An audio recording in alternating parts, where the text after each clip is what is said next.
Hi there, Emily. I'm so excited that you're here today. Jesus has a word for us. He's so in love with us that it's not his will that even one should perish. It's not okay with him that even one of us should perish. And that's why he's reaching out to us over and over again, giving us revelation knowledge so that we know the truth, so that we can be overcomers. So our name isn't blotted out of the book of life. So he doesn't have to say, wait for me, I didn't know you. Let's acknowledge him. Jesus, we thank you. We praise you for this word that you have for us today. We thank you that you're reaching out so that we can be overcomers, so that our name isn't blotted out of the book of life. Thank you for the revelation knowledge. Thank you for your truth. Thank you. So good to us. He's so good to us, so in love with us.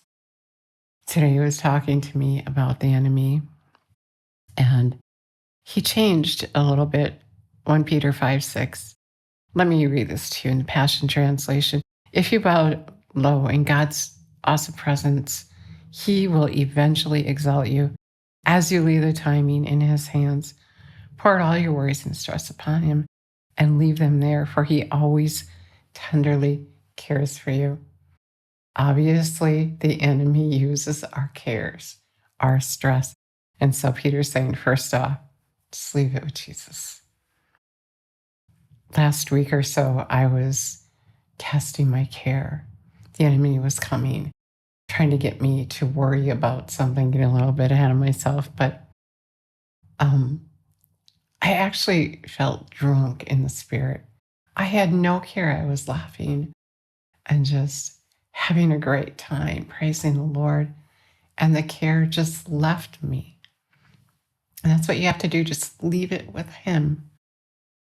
Be well balanced and always alert, because your enemy, that devil, roams around incessantly like a roaring lion, looking for its prey to devour. Take a decisive stand against him and resist his every attack with strong, vigorous faith. For you know your unbelieving brothers and sisters around the world are experiencing the same kinds of troubles you endure. If they're believing, then they're enduring the enemy as well. He's coming against them. So anyway, God was saying that the enemy, the way he devours is to antagonize. He changed it. He said the enemy goes around looking for someone he can antagonize, someone he can get upset, someone he can steal their peace from.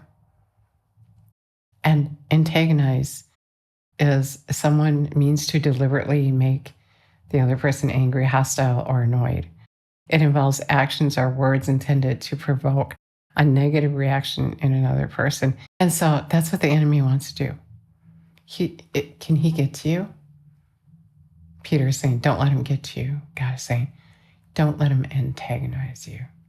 He's miserable. He knows the end of the book. He knows he's doomed. And he's miserable, and he wants to make you miserable. He wants to steal your faith from you. He's horrible. And he uses people that he controls, people that won't give in to Jesus. And they're miserable. You know, in school, many times there's little bullies, and they get off on making another little child upset.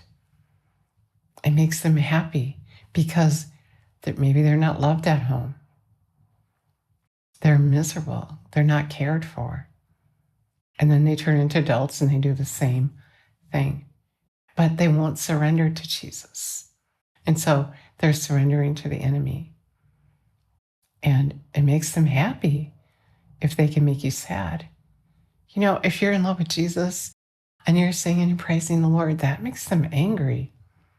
And they're going to say something to try to upset you. And God is saying, don't let it get to you. Don't let him get to you.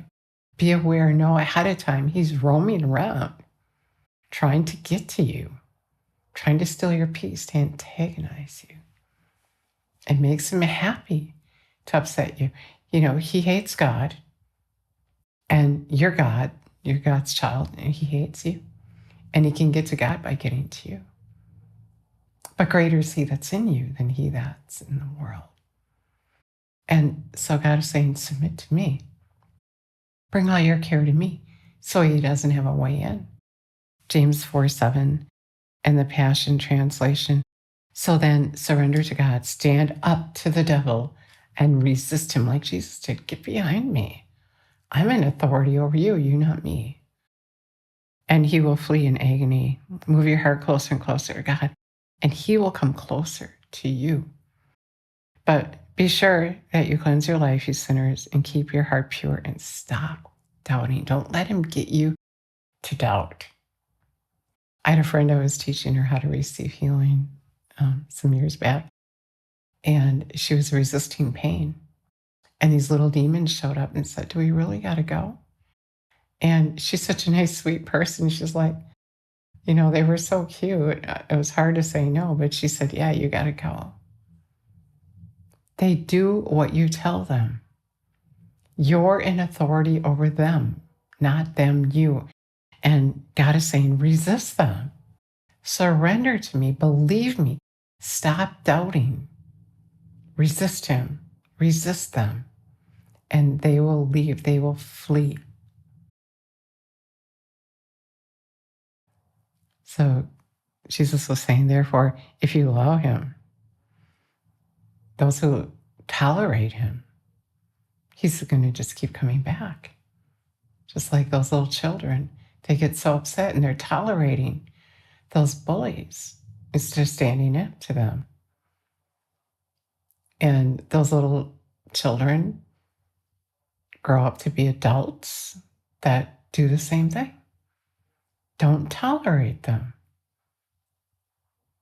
Call them out, just like God calls us out, just like Jesus did. Offer them Jesus. So, just say what you know. You can say it in love. Use the wisdom that God has given you. If they would choose God, they would be telling the enemy no, and they wouldn't be miserable. And they could live happy like you. And so turn it around.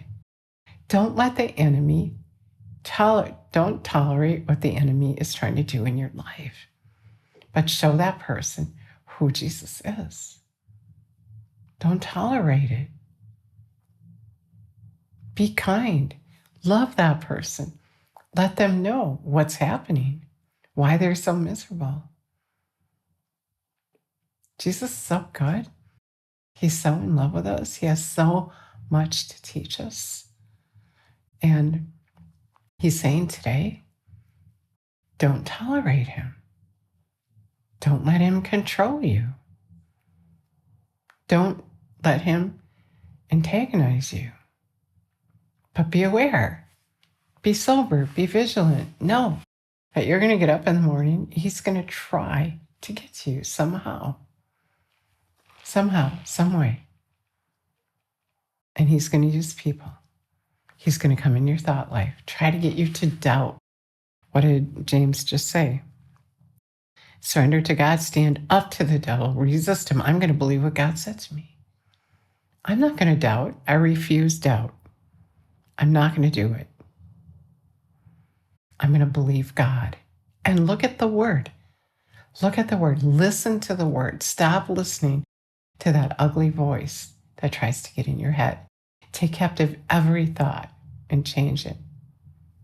Change it to match the word of God. Don't listen to the enemy. Don't listen. Don't give him a foothold. Do what Jesus did. Get behind me. I'm in charge of my life, not you. Don't let him control you. So Jesus is saying, stop letting him control you. Stop believing his lies. There's no truth in him. He doesn't even know how to tell the truth. Jesus, we thank you and praise you for this word today. Thank you for showing us truth. Thank you that no weapon formed against us can prosper. Greater is he that's in us. Greater are we because you are in us than he that's in the world. We are overcomers. Thank you for the authority that you've given us. Thank you, Jesus. God bless you. God bless you. Thank you so much for listening today.